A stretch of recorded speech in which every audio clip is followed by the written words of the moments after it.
Good evening, everyone. This is EMD SD40-2 coming to you live from the Keystone State, and this is New Trains Part 13. Yes, finally, New Trains Part 13 is here for you guys to see.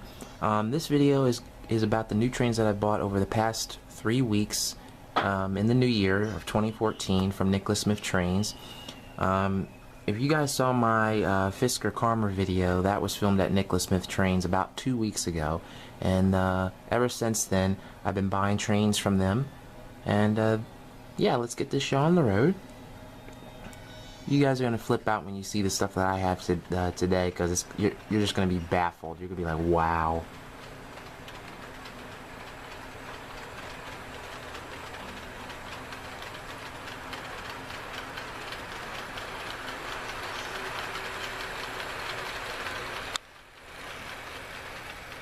Well, I know what you guys are probably saying. Wow, right? Well, that's what I was saying when I found this at Nicholas Smith. This is my very first Dakota, Minnesota and Eastern unit. This is SD40-2 number 6359, the Mount Rushmore unit. As you can see, there's Mount Rushmore. It has the year 1941 to 1991. This is a Athearn ready to roll DCC ready unit. The details on it are correct. The horns, the antenna, it even has the correct shortened fuel tank, just like the prototype.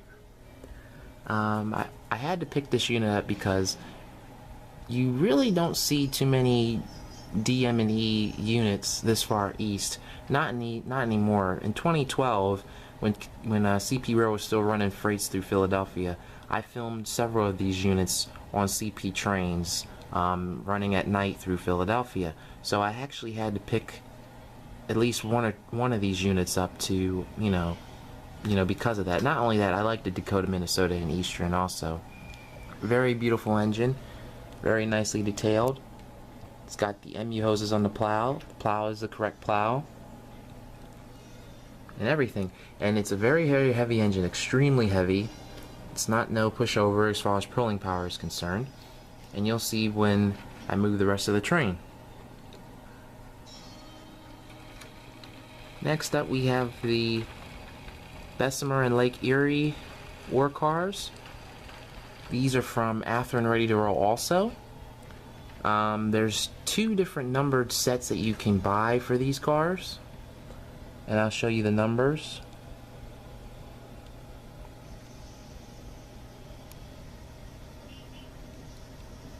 And I actually have both sets in my collection.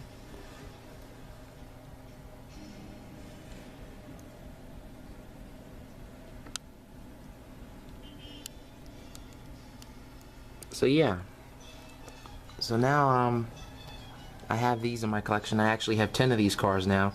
These, I have 10 of them.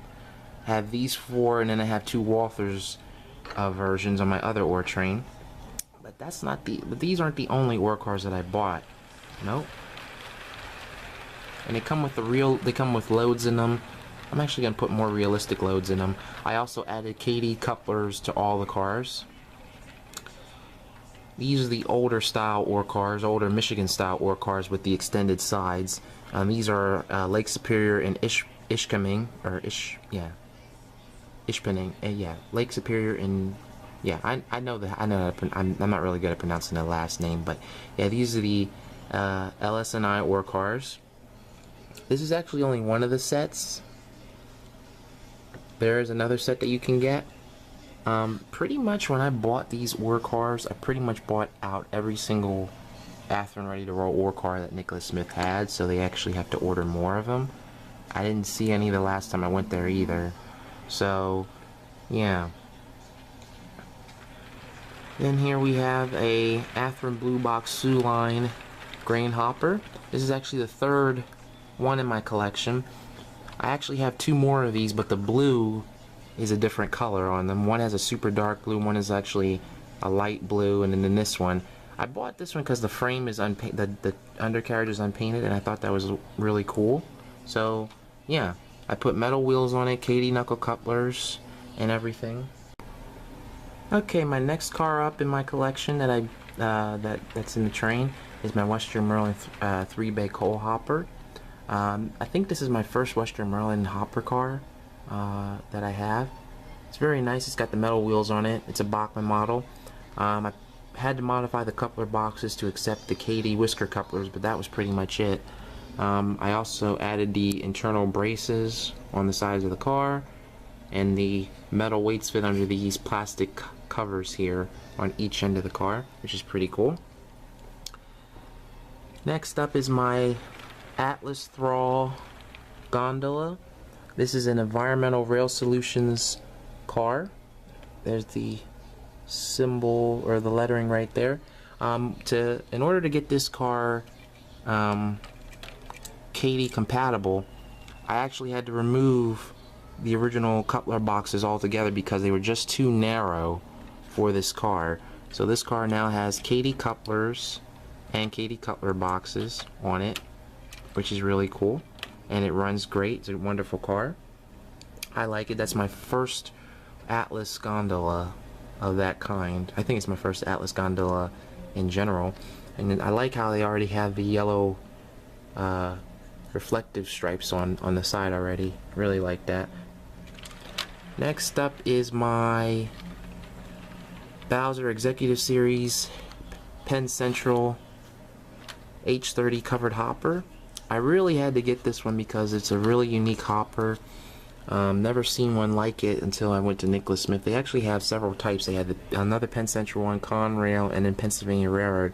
But I really like this one. I mean, this car is super detailed. Super detailed. I mean, just awesome. It's got, I put the Kadee whisker couplers on it instead of the original ones because the original ones, they didn't have the correct, like they weren't springing correctly, so I actually changed them on the car. Next car up is my Athearn Ready to Roll Pennsylvania Railroad Maintenance Away ballast hopper. This is the first PRR, well, not the first PRR ballast hopper in my collection, but the first one of this color in my collection. I put the Kadee whisker couplers on it. Very, very nice car. It comes with the load. Nicholas Smith actually has a few more of these, and I might snatch them up. Next up in the train is my Atlas Norfolk and Western cement hopper. First Norfolk and Western cement hopper in my collection. I like it. I put the Kadee whisker couplers on it. Very, very nice car. Super detailed.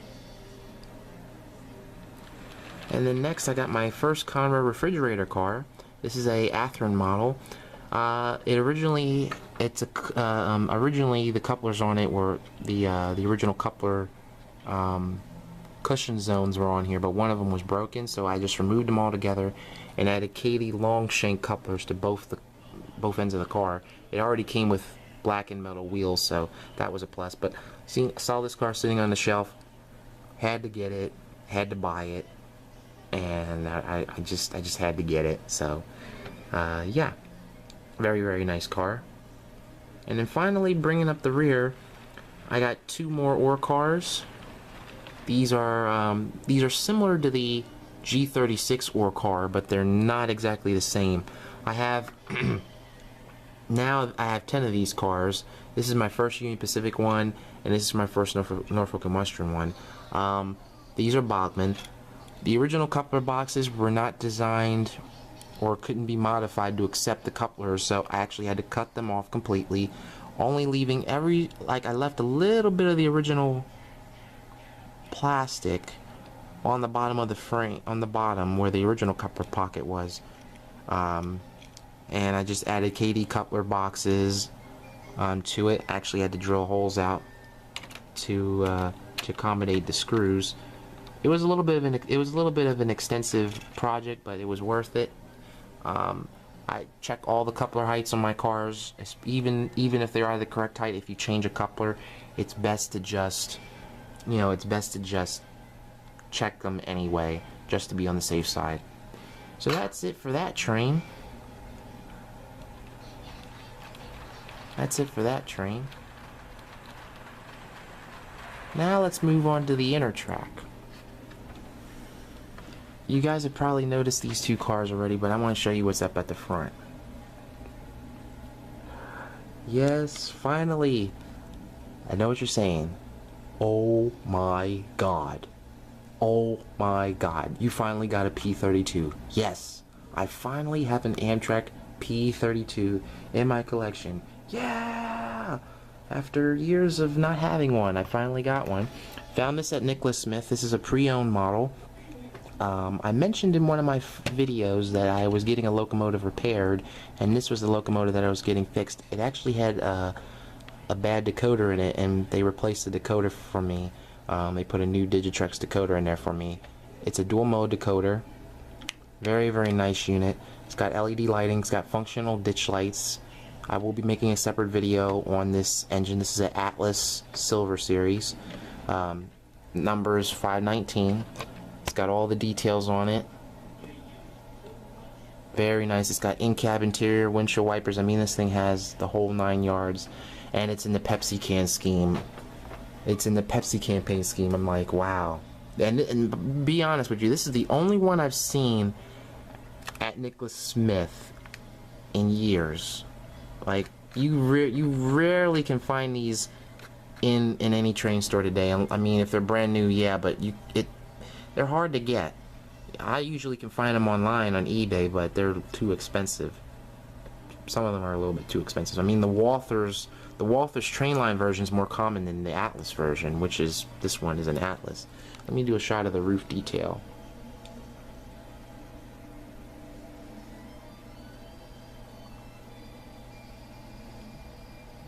Very, very nice unit. I like it. And I got it connected to my new Kato commuter coaches. Yes. These are my new Kato commuter coaches. I said I was going to get some more of these cars. And, well, finally I got them. And I'd actually numbered them. This one is the number 9619. And this is the 9620. Those are dry transfer decals. Now, unlike most Kato cars, these are a little bit different because I added Kadee long shank couplers to them. And it doesn't really affect the original placement of the original couplers. You can still put them on, but I wanted to have the Kadees on there because they actually have better drawbar strength, and they're actually at the correct height now, whereas these standard couplers were not at the correct height. So I made sure I did all that prior to actually running these cars. I can actually put the short shank couplers on them and have the diaphragms closer together, which is nice. They don't have lights in them yet, but they will. But they're nice. I do have 2 more cars like these that are Walthers, 1 cab car and 1 coach, and I am going to get some Kato trucks for them because the Walthers trucks just have too much drag. Finally, on this train anyway, I just recently purchased a Walthers heavyweight coach. This is a Pennsylvania Pullman car, and guess what its name is? Noel. I saw this car sitting on the glass shelf, and I instantly snatched it up. Instantly. It has its original coupler boxes and draft gear. I didn't bother changing it because I'm like this. If it's not really causing a problem, I'm just going to leave it original. But if it is causing a problem, I'm going to change it. I also modified this car to run on shorter radius curves. If you can see, part of the beam has been milled down there and milled down there. So now this car is able to ride on tighter radius curves, and it really doesn't affect the overall appearance of the cars, because a lot of people have cars like these and they can't run them because their turning radius is too small. Instead of just selling them off or just not having them run, you can do that slight modification. I mean, if it's a Walthers car, I mean, if there's other cars that have that same issue, you can probably do that too. That's what I usually do. And since it has the short shank couplers on it, the drawbar, the gap between the cars is pretty close. So I mean, you can't get no closer than that. But yeah, that's what I got so far. And what else did I get? Let me just show you guys. I also got myself a Athearn Blue Box -9 GE demo. I used the chassis for another project. I will be showing that in another video, but I am getting another chassis for this engine because this is my very first GE demo engine. So I'm not getting rid of the shell. The shell's awesome. Nothing wrong with it. But yeah, that's what I got so far. Now I'm going to be showing you something else, and you guys are going to flip out when you see it. So I'm going to be removing this train, probably to the outer main, and then you guys will get a chance to see what I mean. Okay guys, I am now officially back. I've cleared the Amtrak train, as you guys can see, and I'm getting ready to just surprise the mess out of you. So if you guys are ready, listen carefully.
Isn't that wild? Yep, these are my two brand spanking new Athearn Genesis G38-2 Ws. Now you're probably wondering, okay, they're both the same number. Yes, I am aware of that. I am fully aware that they're both the same number. Now let me tell you something about these two models.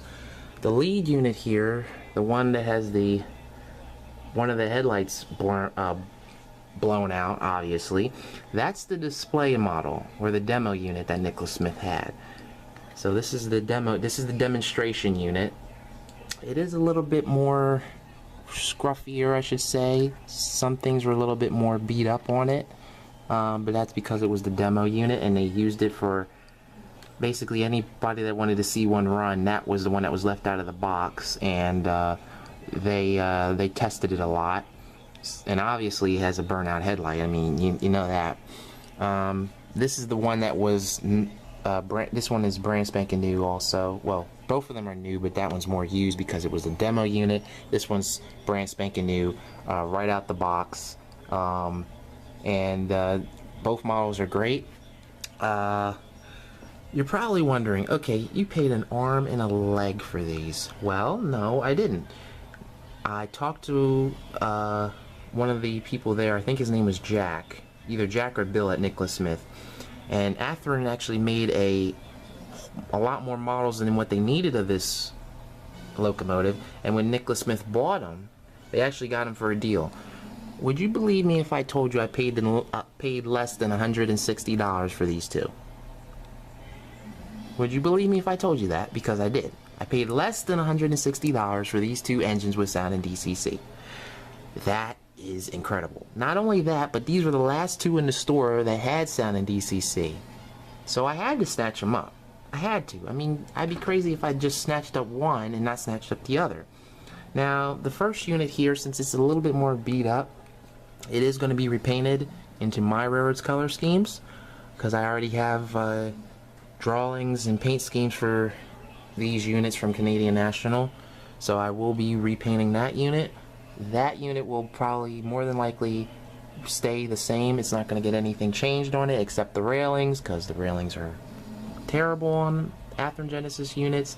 They got all the other details made out of metal, like the horns and grab irons, but the railings are just not that good. But other than that, these units are great. I highly recommend getting them. It was a blessing that I was able to get these two, especially them being the last two in the store. But enough of my talk. Let me show you what these engines can do. Let me restart them up for you.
Two DCC engines with sound does draw a lot of power on the power pack,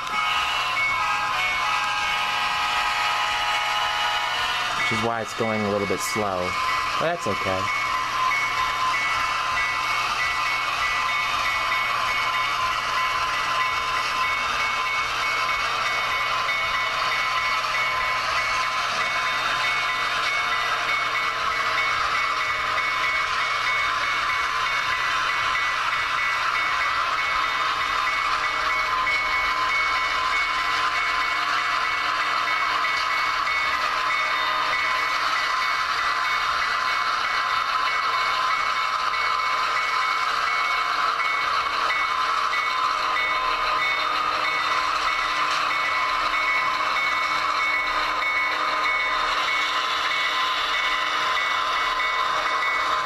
The second unit's a little bit louder than the first one.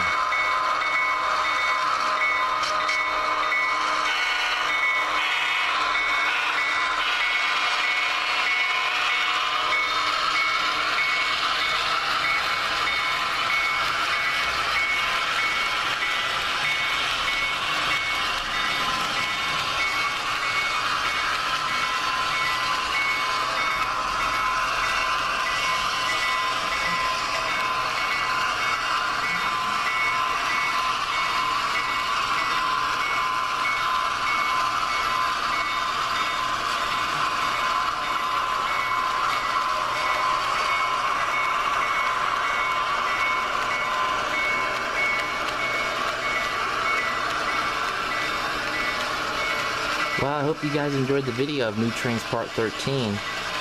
I hope to have more soon. Not sure when, but it'll probably be very soon. But I highly recommend getting any of these units for your collection. And if you can find them, please, if you can, put them on layaway and snatch them up, because they're great units.